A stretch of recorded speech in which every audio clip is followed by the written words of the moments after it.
Coach. See it. Congrats. Thank you. At this time, we'd like to welcome to the Final Four and to the main interview room the head coach of Houston, Kelvin Sampson. Coach, we'll ask you to begin with an opening statement, then we'll take some questions. Really proud of this team. Every team has a journey. It has to start not knowing what they're going to be, just kind of figure out how to stay in the moment early. June, July, September. We start the season so early now. Of course, I'm so old, I remember when season started after Thanksgiving. Now, you may have 5 guys transfer by Thanksgiving. But the team this year is very much a player-led team. We have great player leadership. We have players that really care about each other and the program. And I think that's reflected on how they have handled adversity when they went on the road. We weren't a great team early in the year, but I've seen that many times. Over the course of the year, your team gets better and better and better. And guys like L.J. Cryer and J.1 Roberts, Emmanuel Sharp, JoJo Tugler, Javier Francis, Malik Wilson, Terrence Arsenault. We had all those guys back, and that really helped. A guy like Milos Uzan, and he made great progress as the year went on, and I would give a lot of credit for that to our returning players. Coach, we'll take our first question up front and the center. Dan. Kelvin, hey, Dan Wolkin from USA Today. There are 6 players starting for the Final Four teams who are 23 and older. Obviously, that reflects college basketball in general, getting older. How hard would it be to coach a team, like Duke? I mean, obviously they have great talented players, but a much younger team in this era to get this far? Well, the thing that, of course, I had a up-close look at Zion James. They didn't start 5 freshmen. They started 3. The brilliance of John is how he insulated those guys with veteran guys, and they don't get talked about enough. Zion James, when he was at Tulane, smart, tough, winner. For them to identify him, evaluate him, and say that's what we need with these 3. Then Proctor, this will be my 3rd straight year seeing this kid. Duke came to Houston when John first got the job, and he came to Houston and scrimmaged us in October. And Proctor and Filipowski and I can't remember the other big kid. He's with the Dallas Mavericks now. But I remember watching that team, and Proctor's a pro. I don't know if Zion is or not, but he is a professional role player. It's exactly what they needed. And I think you can get away with playing some freshmen as long as you got veterans around them. But those guys stopped being freshmen somewhere around Thanksgiving. By Christmas, hell, they might have been sophomores. Now they're just pros. So, but they have a good team. John and his staff's done an excellent job developing this team from, I think they lost to Kansas, is that right? Early. Lost to Kentucky early. And that was probably part of the plan. You may lose those games. People lose their mind, but people that lose their mind ain't coaching the team. He is. I think he had a plan. But let's throw him out there, and if we have some success, fine. If we have some failure, that's fine too. We want to be the best version of ourselves when we get to February, March, and now we're in April. So I have a ton of respect for him. I'll tell you how good John Shire's been. Nobody talks about him replacing Coach K anymore. He's John Shire. He's got his team in the Final Four. I think that speaks volumes of him. Good for him. Coach up front on the right, Aaron. Hey, Coach. Aaron Beard with the Associated Press. I'm curious, you just talked about the transfer portal and all the changes that have gone on. I am curious how much that's affected your enjoyment of the job and the challenge of building a championship team, considering how drastically different it is from 5 years ago or 10 years ago. I don't think that necessarily applies to my program, though. Last year we brought one kid in the portal. Our program is very much a homegrown program. J1 Roberts is in his 6th year with me, this basketball program. Emmanuel Sharp came in as a freshman. Dan was talking about the 23-year-olds. When J1 Roberts came to us, he was 17. Jamal Shebb was 17. Javier France was 17. JoJo Tugler was 17. All our guys come in as freshmen, and they stay. So I've talked to some of the coaches that have retired this year because I wanted their perspective on things.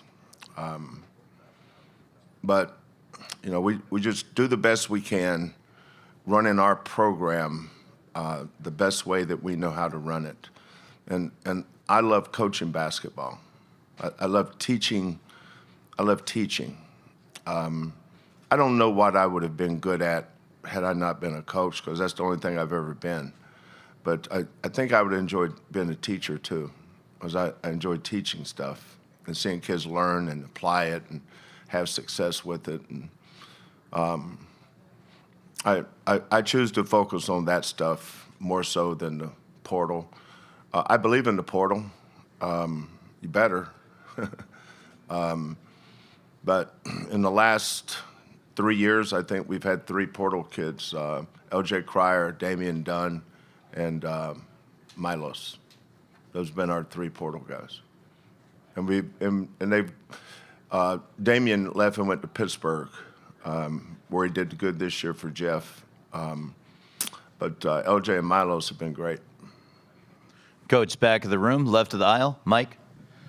Yes, Kelvin, it's Mike DeCourcy from the Sporting News. I wanted to ask you, in that discussion about the players that have stayed with you for so long, what is it about how you are able to retain guys in this atmosphere, and how much of it is the culture that you built through the program? That is all it is. We put our I think our secret sauce, Mike, has been our staff. We just lost. We're going to, when the tournament's over, or whenever it's over for us, Quantos will be taking the head coaching position at University of Louisiana. Used to be Louisiana Lafayette, but we all got sophisticated and changed our titles, so they're the University of Louisiana. But to the old guys, it's Louisiana Lafayette. Come on, man. Don't forget where you come from now. But he got the head coaching position there, and he's going to kill it. He's going to be awesome. But Kellen, this is Kellen's 11th year. Hollis Price's 11th year. Quantos' 9th year, I think. Casey Beard, 11th year. Lauren's 10th year. Our players look at our staff as family. All of my auxiliary staff that we have in our program were former managers. I don't take resumes and I don't take phone calls. I hire everything from within. Everybody thinks they need to go hire the best recruiter or the best this.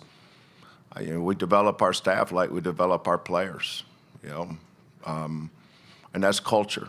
We don't have a lot of signs in our building. I don't know what those signs mean anyway. But there's one sign that you'll see a lot in our building. It just says culture. It's how you do anything is how you do everything, right? Being on time, treating people with respect, having the right attitude every day, giving great effort every day, and whatever it is you're asked to do. And our kids are pretty good at that. Coach in the back of the room, right of the aisle. Hi, Coach. Kiana Martin with CBS Sports. And there's obviously been a lot of talk about you guys' defense, but on the other side of things, we've seen an uptick in three-point shooting this year in particular. What do you attest that to? And also, how has that maybe changed you guys' ceiling this year? Yeah, I think the difference has been Milos. Emmanuel was a sophomore last year, but Emmanuel had a horrific, traumatic leg injury in April. I think it was April of his junior year in high school. His dad was his high school coach at Bishop Catholic in Tampa. So we called his dad and got him to let him graduate a year early, and so he could come and do all his rehab with our doctors and trainers. But he was a really, really good player. And we knew that once he got going here, he was going to be good.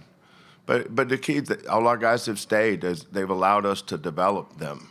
LJ Cryer was he was outstanding shooter at Baylor with Scott, and the Baylor staff did an awesome job with LJ. I think he had 30 against Creighton in the tournament before he got with us.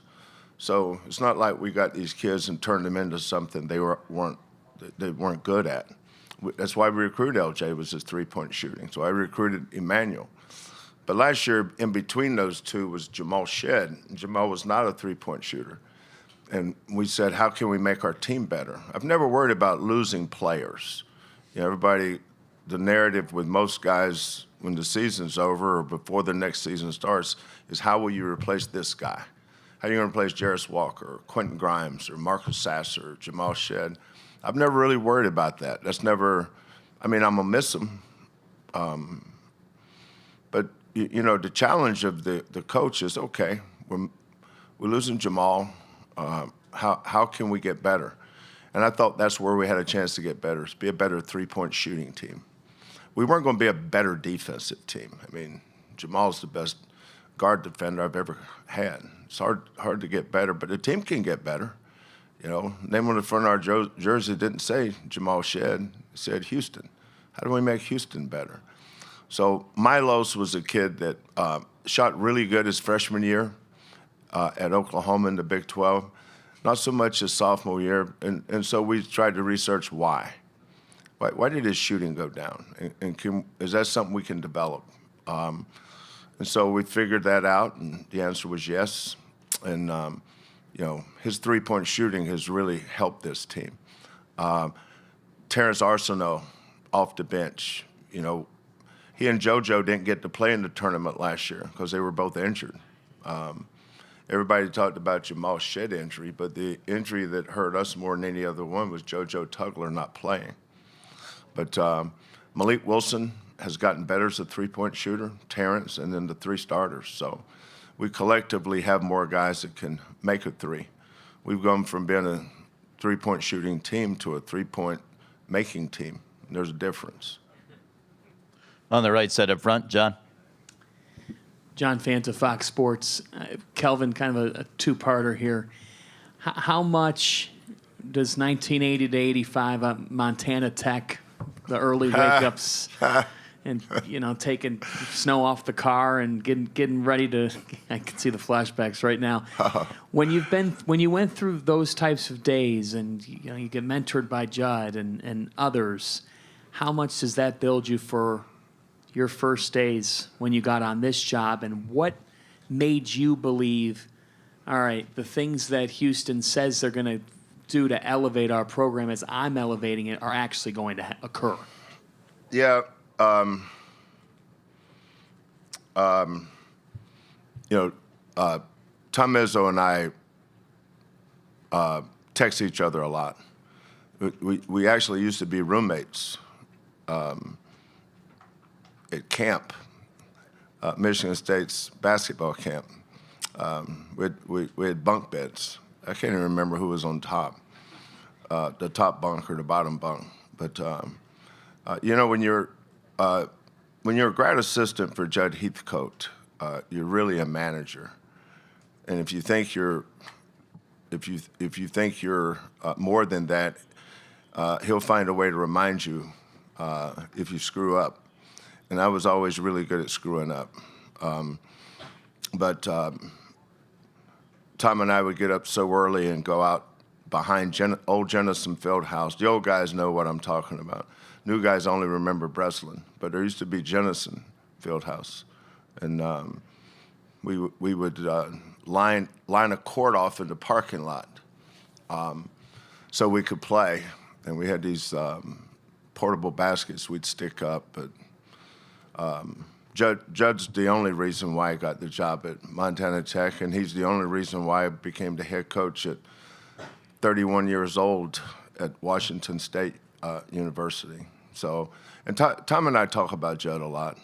Tom said yesterday, he said, if you and I had been playing each other in the Final Four, Judd would have probably been up there wanting to know why we didn't play in his zone or something. And he's right. Judd would have found something. That's for sure. But those days for me, as all four coaches here, and there's far better coaches out there than I am that didn't make the Final Four this year. But that's why the feeling of coming here is not one of accomplishment. Is for me, maybe because it's my ages, but it's more gratitude. Just grateful that you still have an opportunity to do this. Houston. The only reason I took the Houston job was to get my family back together. We'd been apart. Kellen had just gotten fired. I'd been fired. Kellen got fired. Lauren didn't like her job. So, for me, it was where can I go where they'll let me hire my children? If they had had a nepotism law where I couldn't do it, I wouldn't have taken that job. Up front on the left of the aisle. Coaches, there's kind of a divide in this Final Four. You got you and Bruce Pearl, and then you got two guys that are young enough to be your sons. Thank you.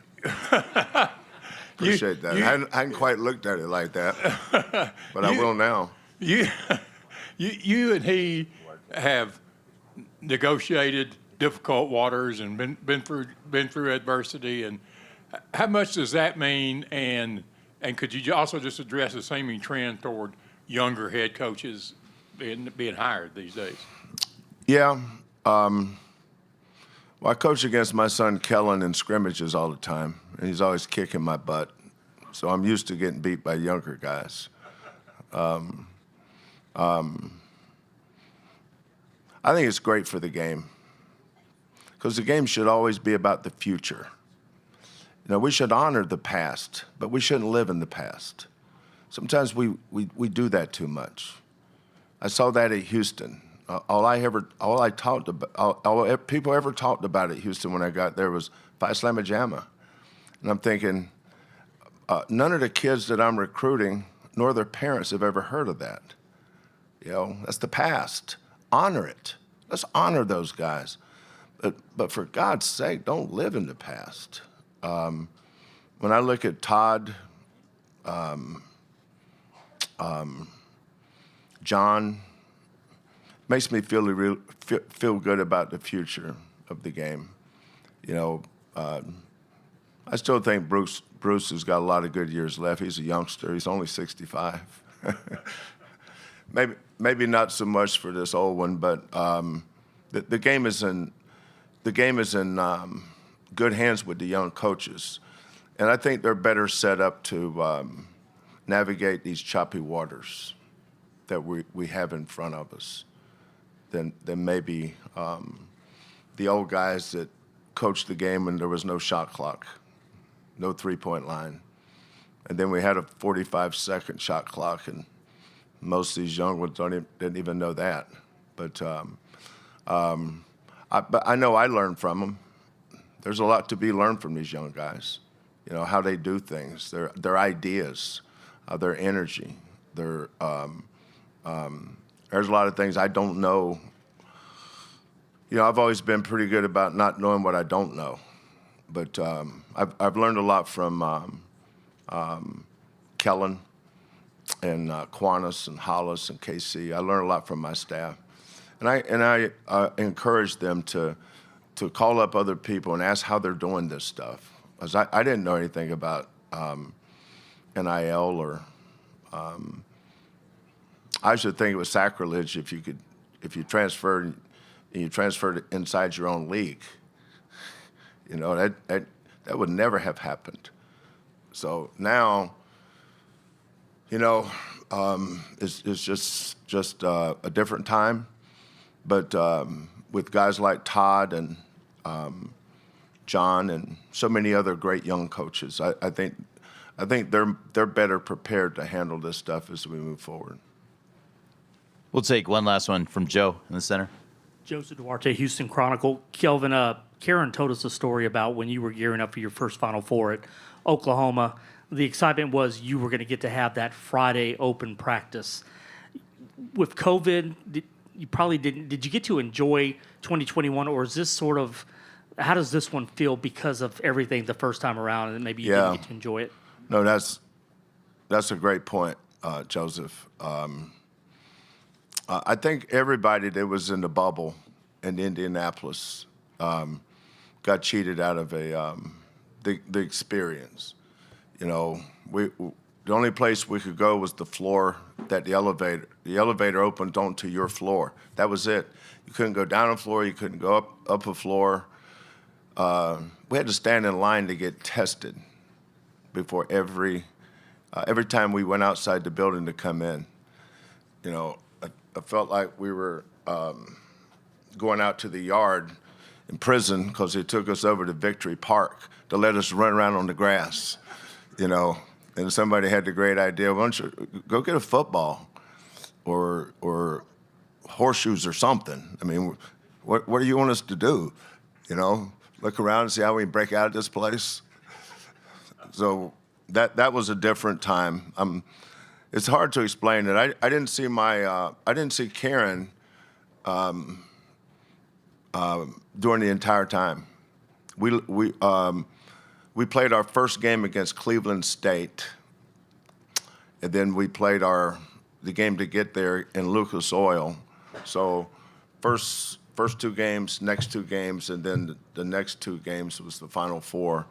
And we left. There were 68 teams, like in two hotels. You know, Indianapolis has those little walkways you can go from one building to the next. And so, you know, one day I had Porter Moser from Loyola next to me, and then at the end I had Porter Moser from Oklahoma next to me. You know, then I had Mick Cronin. Then I had Mick Cronin over here, and then I had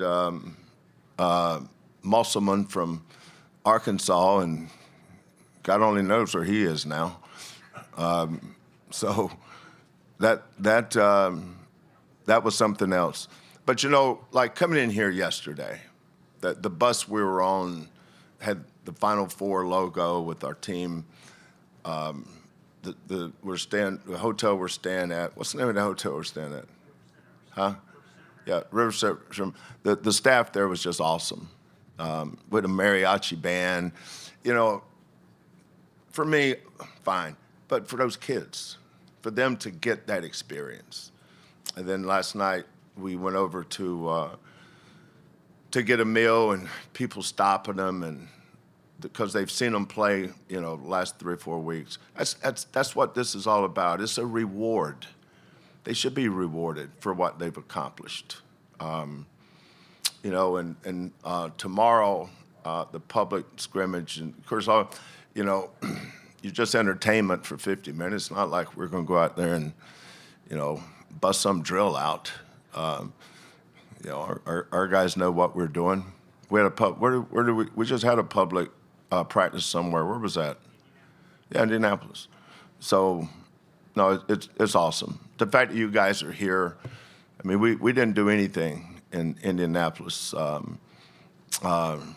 We won 4 games and then lost to Baylor. And we could have played Baylor 10 times and not beat them once. That's how much better they were than we were. I want to thank Coach Sampson for rewarding us with his time. Congratulations again, and welcome to the Final Four. Okay, thanks, guys. Thank you, Coach.